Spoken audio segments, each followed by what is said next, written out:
In the darkest moments of life, some people break, and some are reborn. This is the story of a 12-year-old boy who lost everything in one night and came back years later as the hope of a nation. His name was Kai. Far from the noise of the world, in a small, forgotten village, lived a simple family: a farmer father, a market mother, and two children, Kai, 12, full of questions, and Luna, 7, always clinging to her brother's hand. Every day was simple. The father left early for the fields. The mother stretched every coin at the market. And every evening, no matter how tired they were or how little food they had, one rule never changed. They ate together. They laughed together. They prayed together. Sometimes only bread and a little soup, but there was warmth, there was love, there was peace. By the world's standards, this village was poor, but it was rich in something greater: community. If one family had nothing, another shared. Neighbors became family. Children ran barefoot through the dust, with big smiles and bigger dreams. Life was hard, but it was peaceful, until the war came. First, it was only rumors. Whispers of rebels in the hills, distant gunshots at night, trucks passing with their lights off. People tried to ignore it. What would war want with a village like ours? They said. But the air grew heavy. Mothers held their children closer. Fathers watched the horizon in silence. And then, one day, everything changed. Gunshots shattered the silence. Screams cut through the dark. Flames leapt from roof to roof as homes were set on fire. People ran in every direction, crying, falling, calling the names of those they loved. Kai woke to chaos, his father shouting his name, smoke pouring into their small house. "Run!" his father yelled. They tried to escape. Who saves the child who must pretend that broken things can still... The bullets and the fire, they didn't get far. The world went white. Kai turned and saw his father lying on the ground, still, silent. "Papa!" he screamed, shaking his shoulders. There was no answer. His mother gone. His father gone at 12 years old. Kai's childhood ended. Through his tears, through the smoke, he saw one thing clearly: Luna, terrified, crying, clinging to his shirt.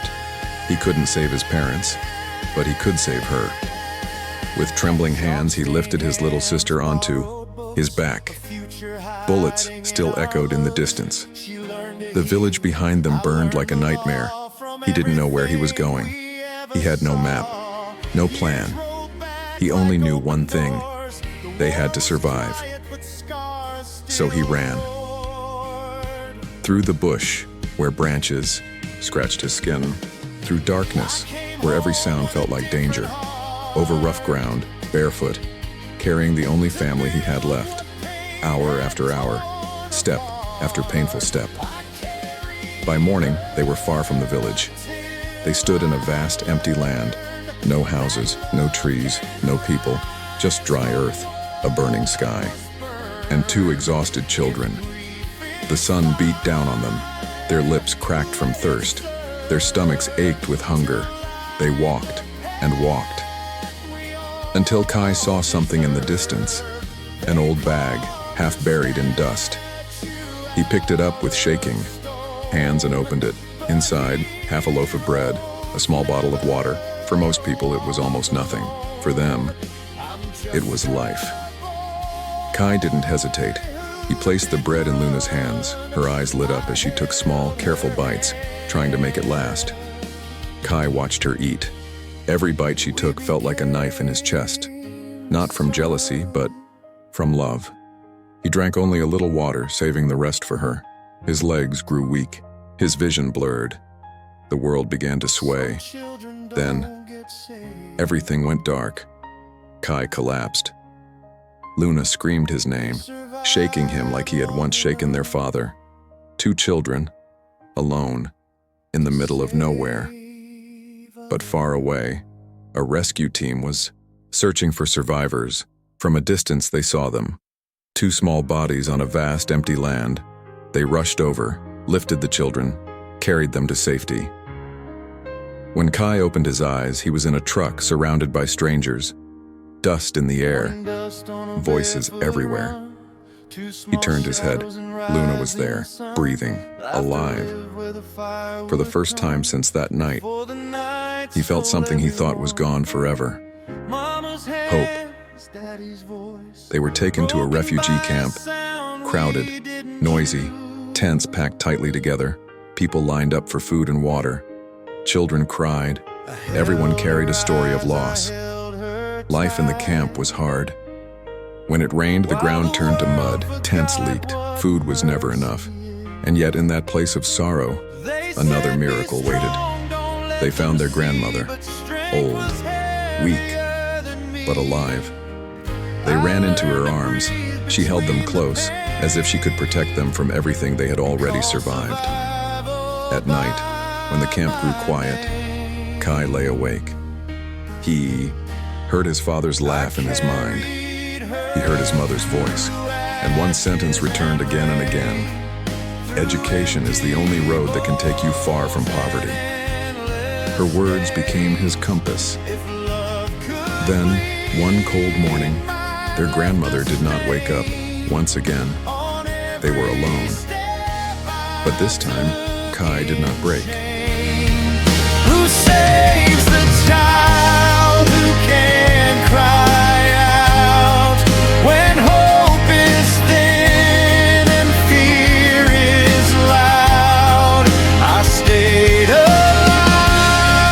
I don't know how. I held the word, I held her. He began selling small items outside the camp, anything he could carry, just to buy a little food. He became Luna's shield, her provider, her brother and her father in one. Inside the camp, a small school opened. No uniforms, few books, but open to anyone willing to learn. Kai enrolled them both. They studied like their lives depended on it, because they did, their teachers noticed. 2 children who had lost everything, but still showed up every day with eyes full of determination. Then one day, a letter came, a scholarship for refugee students, a chance to leave the camp and study in a neighboring country. Light through begging hands and restless nights. If love's a wound, it cuts just right to make a boy grow inside. Who saves the child who must pretend that broken things can still be mended?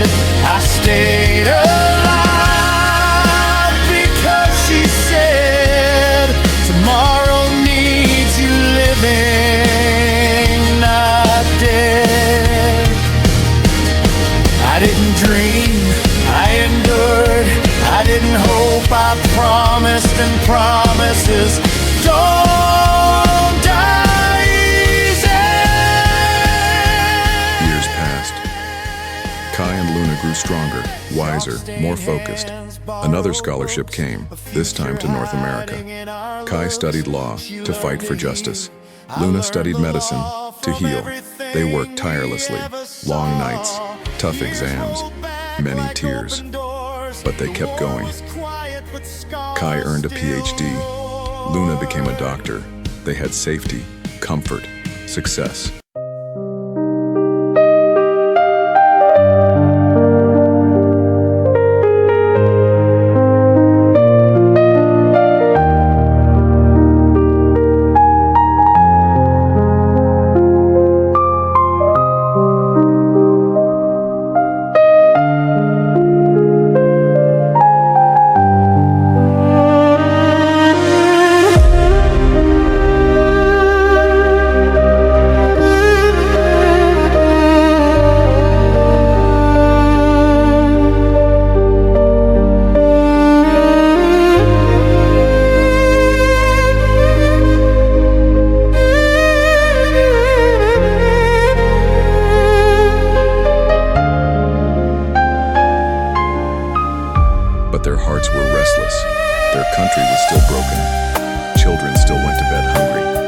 Refugee camps still stood where their people waited. One night, Kai looked at his sister and said, "We didn't survive just to escape. We survived to return." And they did.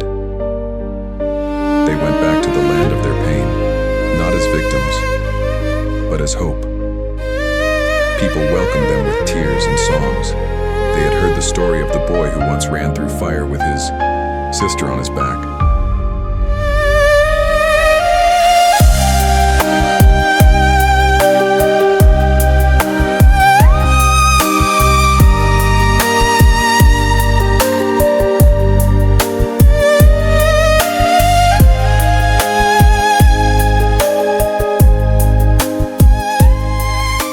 Kai entered politics not for power but for purpose.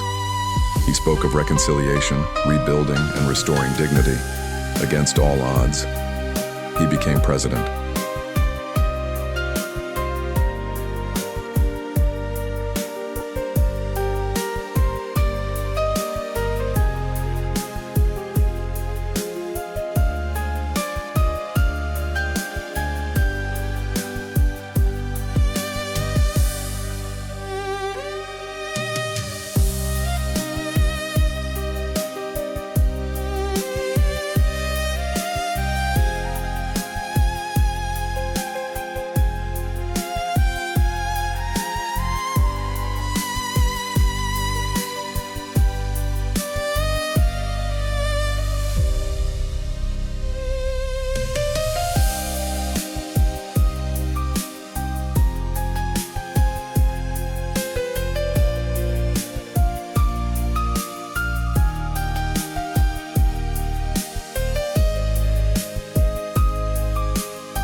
Roads were built, schools reopened, hospitals were equipped.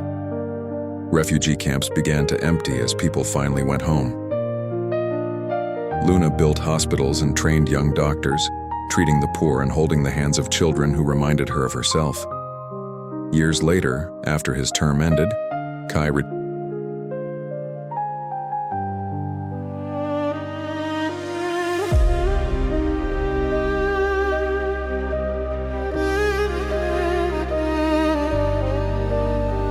to the village, where it all began.